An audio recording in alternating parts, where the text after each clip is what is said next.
Okay, everybody, I was asked to do a video on how I did the reflection on my images that I showed yesterday. And I have a cold, so don't mind my voice.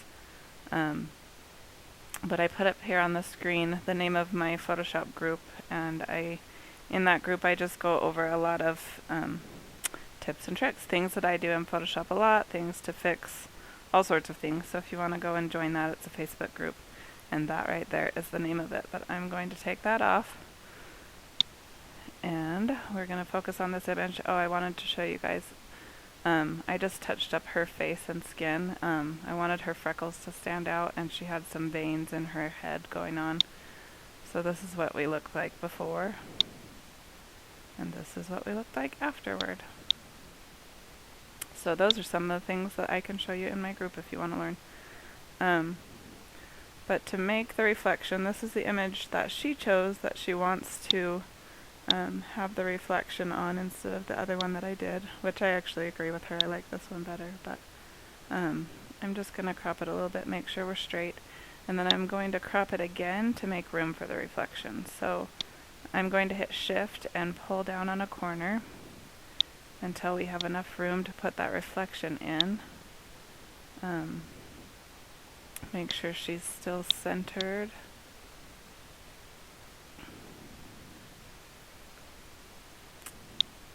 And then I'm going to have the content aware clicked when I crop and hit enter. And it will fill in my edges, and it's going to have something funky on the bottom because I just saw that there was something going on down there. And it goes really slowly when I'm recording.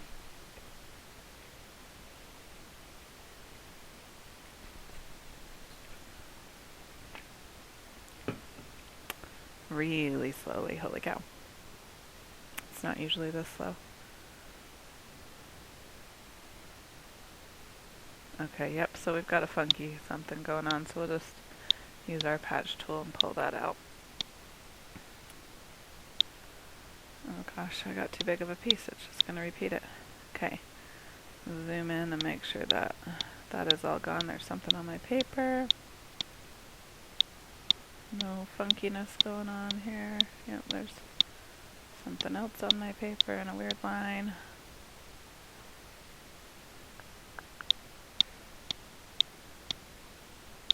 Okay.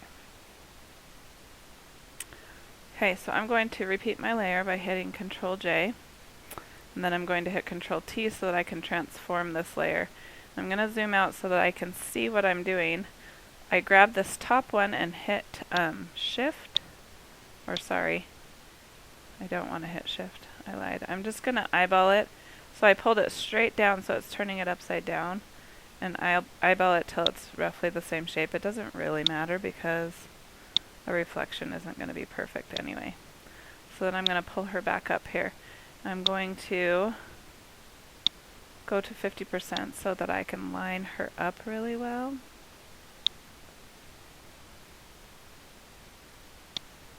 And we're going to tuck her under herself just a little bit. And we'll mask that off. Good night, my love. Yeah. Good night. My daughter's saying good night. Okay. So I'm going to pull that. I'm actually not going to change the percentage because we don't want it to be full color. But I am going to put a mask on it and mask off the things that are reflecting onto her here. Make sure you're on black like I wasn't. I'm going to put her hair back in fully. And we'll touch that up in a second. But I want her hair to show up here. We're going to take this off of her.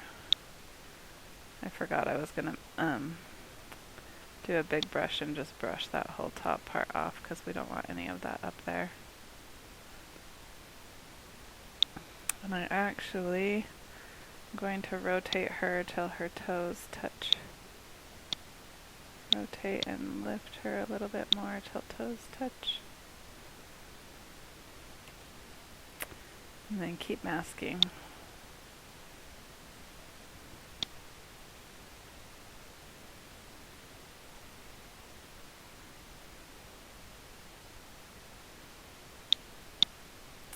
If you hit your backslash key, it'll show you where your mask is going.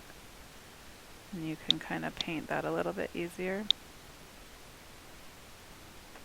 Excuse me, that was gross. Sorry, I told you I have a cold. So I'm going to mask back in this part right next to her body so we don't have a little halo going on. Actually, I'm going to soften this with like a level 3 brush or something because we don't want those lines to be super defined. Another thing that I did when I did this is I set this layer right here to multiply. I think it was multiply. I messed around. So see how it sets the shadow right there? Excuse me, I'm gonna cough. My voice is really bad. Make sure that is still being masked really good. But it sets the shadow underneath her. So let me go back to normal, take a snapshot, then go to multiply so I can show you guys. So let's go in our history right here. So this is not normal. Hold on. Normal. I didn't take the other snapshot. Gosh, I'm right on top of it, aren't I? Okay. So normal, and then with the multiply layer. So it just sets it in to look a little more like a reflection. It pushes this image directly into the floor. We'll call it the floor. So I want to get this hand in a little bit more defined. So we want to be on white and bring this hand right up against her hair. Oh, we're only on 30%. Make sure all of that hair, the actual hair, is coming out. Oops.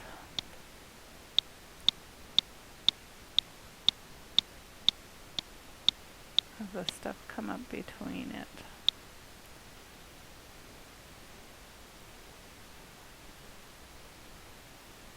Okay. So we've got, not digging. Okay, I'm going to flatten this, and I'm going to, oh, I'm not going to flatten it, sorry. But I am going to just, on this layer, get rid of her, I'll do it later. Okay, so before we flatten this, we're going to distort this just a little, this top layer that we've created, or the reflection layer. Actually, I think I want to pull down the opacity a little bit more. And maybe, I'm sorry that I'm coughing. What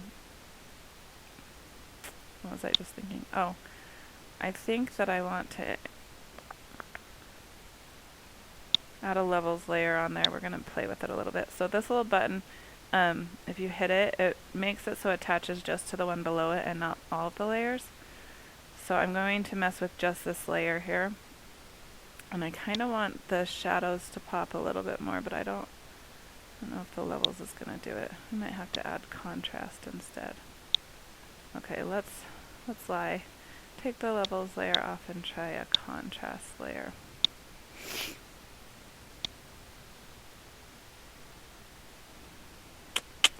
I don't like that either.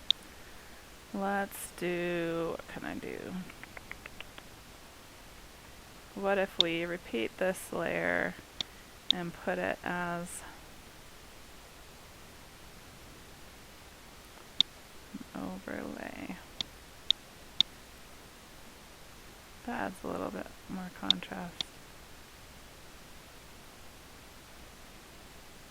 I didn't do this in the other one, but I kind of like it. Just pops it out a little bit. Okay, now we're going to merge these two layers. No, we're not, because it does weird things. So we're going to group these two layers by hitting Control G. And we are going to grab them, grab an edge there's no edge in here. Excuse me, and my nose. Grab an edge that's in here, and we're going to skew this. But first we're going to pull it back out. Oh, geez. We have to hit undo. Hold on. Okay, I want to grab my edge, but it's not letting me because it's outside of my box here. See if it'll let me grab any of them. It's not going to let me. How can I don't think I was outside of my box before. What if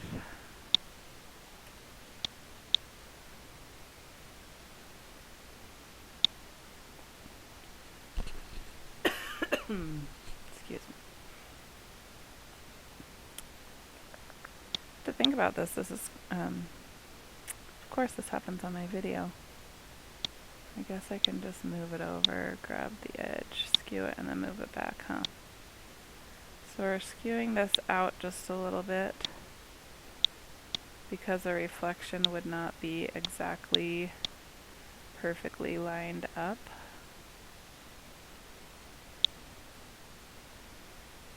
And then I also want to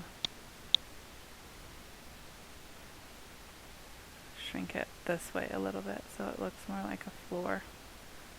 So we're going to grab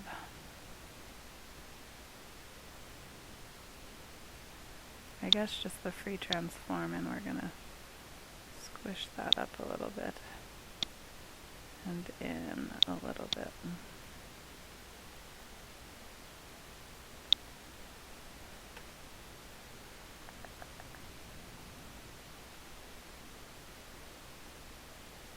I'm going to do a snapshot and see if I like that any better.